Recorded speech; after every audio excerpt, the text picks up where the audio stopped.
Bonjour spectateurs, bienvenue chez Planéo ou plutôt sur la chaîne YouTube de Planéo. Nous sommes ravis d'être là. Ici, une terrasse est en train d'être construite, une terrasse en WPC couverte. Pour faire rapidement le point sur la situation, nous voici dans le quartier des vieux bâtiments. Nous avons rénové l'intérieur de l'ancien bâtiment. Vous pouvez voir cela dans les autres vidéos qui sont liées sous cette vidéo. Ce qui est important ici, c'est que nous voulons installer dans cette zone une cuisine extérieure avec tout ce qui va avec. Et comment faire, nous vous le montrerons dans une autre vidéo. Mais ici, nous voulons préparer le support. Nous allons poser la sous-construction un peu plus serrée que d'habitude. Nous discuterons du quadrillage tout à l'heure. Mais ici, nous voulons réduire l'espacement du quadrillage afin que nous puissions accueillir un grand nombre de personnes sur cette terrasse, puissent y circuler en toute sécurité. Et aussi des objets lourds comme une cuisine massive qui restera là toute l'année. Tout cela a un certain poids et doit bien sûr être préparé en conséquence dans le sol. Pour faire court, sans vouloir vous ennuyer, ici nous avons compacté du gravier, au moins 40 cm à certains endroits, parfois plus. Nous avons tout bien tassé. Ce sont évidemment des travaux que l'on peut faire soi-même. Nous voulons vous encourager à le faire vous-même. Ça fonctionne, c'est un peu de travail. Ou alors on confie cela à un paysagiste. C'est la base, tout simplement. Mais ce n'est qu'une partie de l'élément le plus important, à savoir la hauteur. Il faut y réfléchir à l'avance. Pour parler simplement et grossièrement, où vais-je arriver? Où est-ce que je veux arriver? Ici, nous voulons bien sûr arriver à fleur de ce rebord de fenêtre. C'est notre bord de référence. Ensuite, il y a la somme des éléments que l'on installe. Le tout, au final, donne la hauteur totale et on calcule donc à partir du bord vers le bas. On peut tendre des ficelles. Il existe des appareils laser qui permettent de faire cela très facilement. On peut les louer. Il n'est pas nécessaire de les acheter à prix élevé. Voilà pour le soubassement, ce que nous avons fait ici. La couche de gravier est compactée. Nous allons maintenant répartir le gravillon ici. Pas trop haut, vraiment juste une couche de compensation. Il n'est pas nécessaire de mettre 10 cm. De toute façon, de gravillon, il suffit de le faire relativement finement. Ensuite, posons un voile anti-herbe. Néanmoins, des graines peuvent toujours être apportées. Et alors, malgré tout, quelque chose pousse ici entre les joints. C'est ce que nous voulons éviter autant que possible. Comment tout cela se passe, étape par étape, nous allons vous le montrer maintenant. Bon visionnage de la vidéo.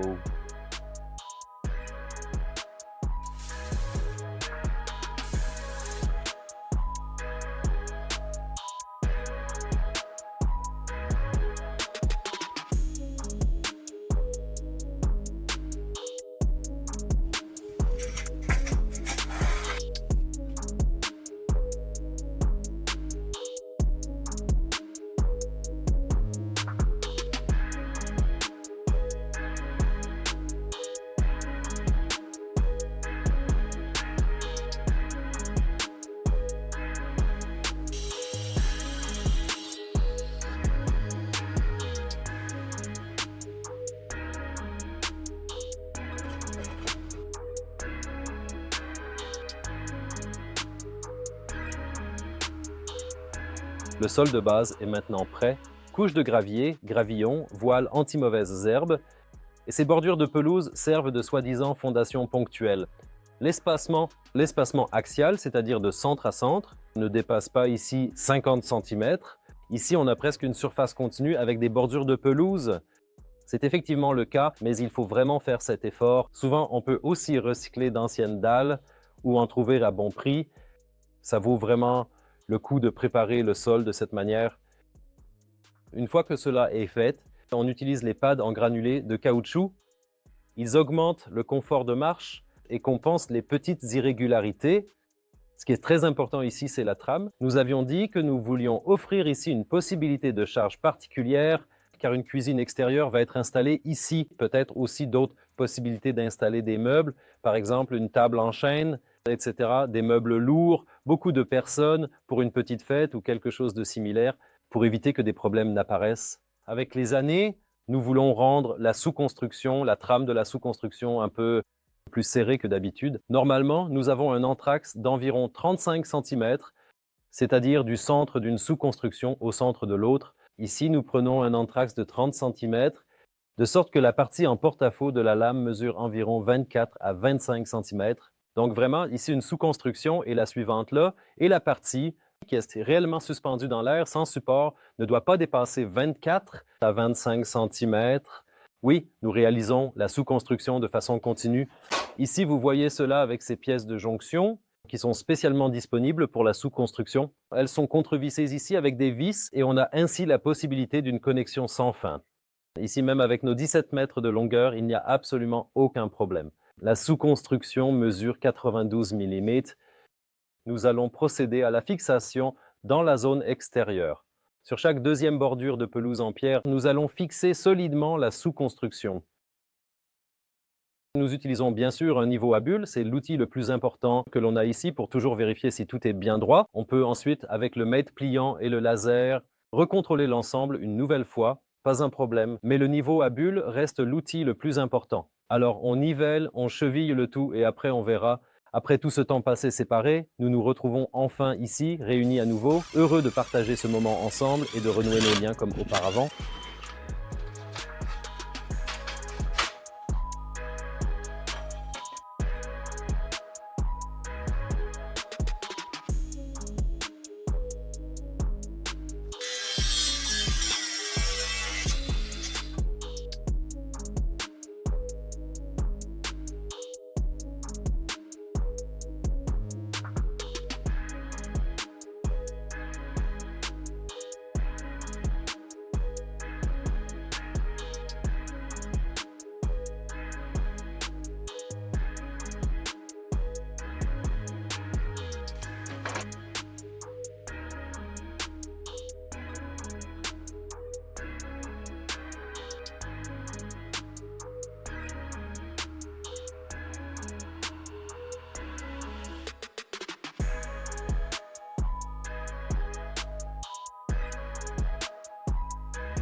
Une autre étape importante a été franchie. La sous-structure est posée de manière équilibrée. Nous avons commencé par les bords, nous avons cherché le point le plus haut à cet endroit et nous avons tendu des cordes pour nous faciliter la tâche. De cette façon, on pourrait aussi intégrer une pente, réaliser cela tout installé si la pente n'est pas déjà présente dans le sol. Mais ici, nous n'avons pas besoin de pente. D'abord à cause de la lame que nous utilisons, qui n'a pas besoin de pente, et ensuite à cause de l'abri, nous le faisons ici sans pente. En tout cas, nous les avons fixés, nous avons commencé par l'extérieur, de sorte à avoir un cadre fixé dans le sens où tout est déjà bien en place à cet endroit. Et ensuite, nous avons en principe toutes les 5 rangées, là où la bordure de pelouse, les pierres sont à nouveau vissées au centre. De cette façon, nous avons vraiment une structure qui ne peut plus bouger en elle-même et qui est aussi complètement stable et solide lorsque vous passez commande ou si vous êtes intéressé. Commandez toujours un mélange de différentes hauteurs de pads en granulés de caoutchouc, car il n'est pas possible de compenser correctement uniquement avec des pads de 8 mm. Nous avons d'autres hauteurs ou épaisseurs de pads en caoutchouc dans notre assortiment.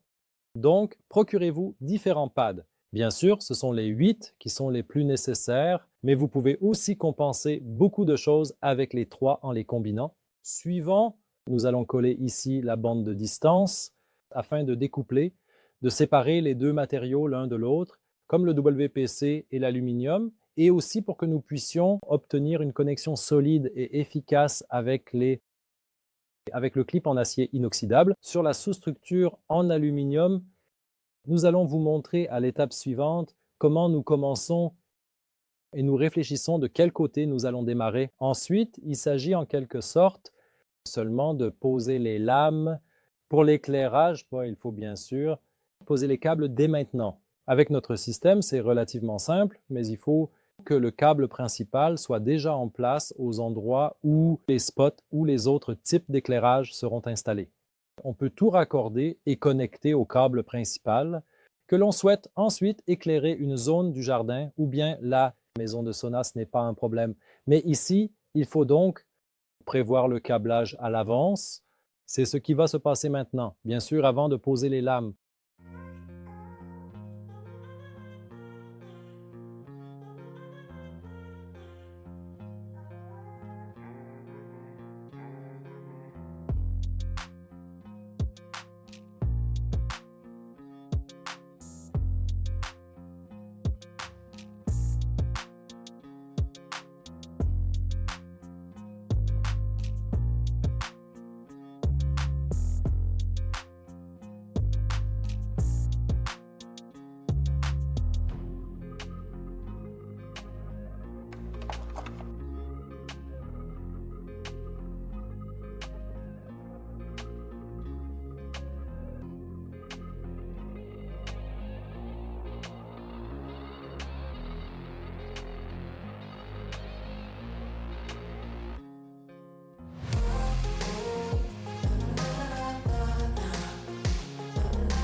Nous arrivons déjà à la fin.